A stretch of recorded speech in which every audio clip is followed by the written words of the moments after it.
Մեծարգո վարչապետ, կառավարության հարգելի անդամներ, հարցս ընդհանուր է եւ կցանկանայի, որ կառավարությունը արձագանքեր ստեղծված իրավիճակին, տեղեկություն ենք ստանում, որ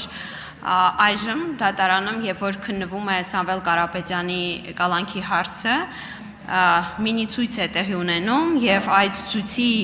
բազմամարդ ուրեմն տեսարժան կադրեր ստանալու համար ստիպողաբար հեծից եւ ոչ միայն հեծից մարդկանց անձնակազմին ստիպողաբար տանում են դատարանի մոտ քրեորեն պատժելի արարք է իհարկե եւ ես կուզեի որ մեր բոլոր քաղաքացիները իմանան որ օրենքով պաշտպանված են բայց կցանկանայի որպեսզի կառավարությունը արձագանքի եւ միասին մտածենք թե ինչպես 2018 թվականից հավաքների ազատ մասնակցություն ապահոված կառավարությունը կարող ենք օգնել եւ այս ստրկատիրական ռեժիմից ազատենք մեր քաղաքացիներին։ Շնորհակալ եմ Տիկին Ղազարյան հարցի համար։ Նախ կարծում եմ ինչ որ դուք ասցիք, եթե տահազանգը կա, դա արդեն հաղորդում է հանցագործության մասին եւ իրավապահները դրանով կզբաղվեն, համոզված եմ։ Երկրորդը Ես ուզում եմ արձանագրել հետևյալը, որ տեսեք ես ժամանակին Զանգեզուրի պղնձամոլիբդենային կոմբինատի որոշ շրջանակներին էլ զգուշացնում էի եւ ասում էի, որ շուտով կառավարությունը Զանգեզուրի պղնձամոլիբդենային կոմբինատում ունենալու է փայաբաժին եւ բոլոր այն մարդիկ, ովքեր մարդկանց տանում էին ստիպողաբար ցույցերի, բոլորը ազատվելու են աշխատանքից։ Դա ես ասել եմ 2021 թվականի օգոստոսին եւ հունիսին եւ սեպտեմբերին բոլոր այդ մարդիկ ազատված էին աշխատանքից, նրանցից շատերը աղերսագրերով եւ մեղայագրերով հիմա գալիս են կառավարություն, ասում են մեզ խնդրում ենք հետ ընդունեք, սխալվել ենք եւ այլն եւ այլն։ Ես հիմա ասում եմ հետեւյալը. հեծի են աշխատողները, հեսա շատ արագ հեծը լինելու է պետական սեփականություն։ Հեծի այն աշխատողները, որոնք հիմա կֆիքսենք մենք,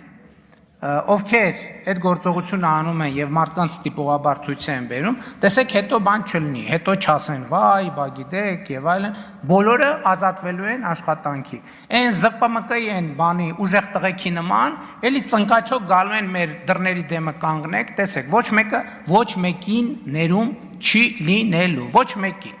Հա, որ ամեն ինչ պարզ լինի։ Երկրորդը, այն աշխատողները, ովքեր կհրաժարվեն եւ կհազանգեն, կհամագործակցեն իրավապահ մարմինների հետ եւ կոնկրետ ցուցմունքներ կտան, եթե հիմա ասենք ենթադրենք նրանց ոչ մեկ չի ազատվի, որովհետեւ մենք բավարար լծակներ ունենք այդ մարդկանց պաշտպանելու համար, իսկ ովքեր իրավապահ մարմիններին հետ կհամագործակցեն, ցուցմունք կտան եւ այլն, այն մյուսները կդատվեն, իսկ համագործակցող աշխատողները կխրախուսվեն։ Իսկ նրանք ովքեր ուղղակի կհրաժարվեն այդ տրամաբանությամբ մասնակցել որևէ հավաքի, նրանց հետ որևէ բան տեղի չի ունենա, մենք կարողանանք նրանց պաշտպանել եւ պետականացումից հետո նրանք կշարունակեն հանգիստ աշխատել։ Իսկ նրանք ովքեր այդ ապօրինությունների մեջ փութաջանություն են ցուցաբերել, չգիտեմ, հետո Տաշիր պիցայում կարան աշխատեն, թե չեն կարող աշխատեն, վստահ չեմ անկեղծ ասած, որ կարան թեկուզ Տաշիր պիցայում բան աշխատեն, որևէ բան, շնորհակալ եմ։ Արձագանք։ Շնորհակալ եմ պարոն վարչապետ դիտարկումների համար, ստացվում է, որ 18 թվականից ի վեր ազատագրել ենք ընտրությունների ինստիտուտը չենք խառնվում, ազատագրել ենք դատարանները, չենք խառնվում, ազատագրել ենք մամուլը, չենք խառնվում, բայց մի բան է, երբ որ իշխանությունը չի խառնվում, մի բան է, երբ որ այնպիսի իրավիճակ է եւ այլոք են սկսում խառնվել։ Ժողովրդավարությունը դրա մասին է, որ քաղաքացու կամ արտահայտության վրա որևէ սուբյեկտ չկարողանա ճնշում գործադրել եւ ես լիահույս եմ, որ այս ազատագրական պայքարը այս իմաստով նույնպես իր հաջողությունը կունենա։ Գիտեք ինչ, ես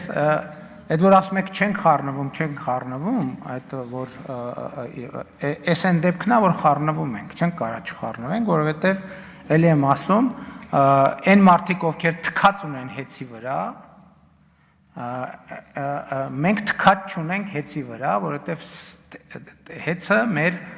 պետական, ռազմավարական, կրիտիկական ենթակառուցվածքն է, եւ մենք չենք կարող չխառնվել։ Հիմա այս հետցի բոլոր աշխատողներին կարճ ասած, ովքեր ներգրավված են, կոնկրետ ասում եմ, պատժվելու եք ոնց որ ԶՊՄԿ-ի այդ նույն կատեգորիայի աշխատողներն են պատժվել։ Հետո լաց, կոց, բան, տենց բաներ չլինեն, չենք ընդունել ոչ մի բան։ Կարճ կոնկրետ, շնորհակալություն։